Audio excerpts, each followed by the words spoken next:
बहुरानी और दो दो जेठानी। उस ससुराल में मोरी बिटिया बन के रहेगी महारानी। आज पूरी हो गई है मुराद बिटिया, सबसे अच्छी तुम्हारी ससुराल बिटिया, सबसे अच्छी तुम्हारी ससुराल बिटिया।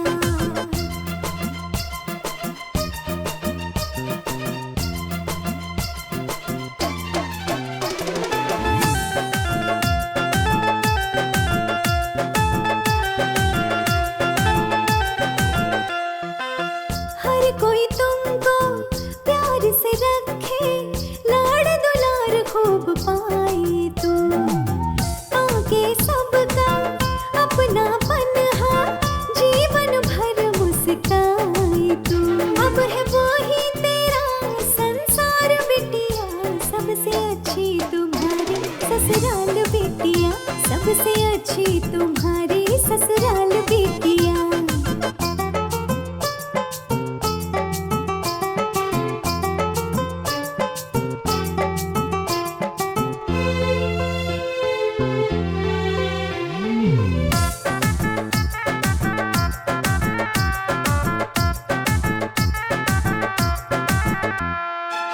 सबकी दिल से सेवा करना, मिलजुल कर वहाँ रहना तू, सबको रखना बांध के बेटी, मीठी बातें करना तू, हर किसी का तो रखना ख्याल बिटिया, सबसे अच्छी तुम्हारी ससुराल बिटिया, सबसे अच्छी तुम्हारी ससुराल बिटिया।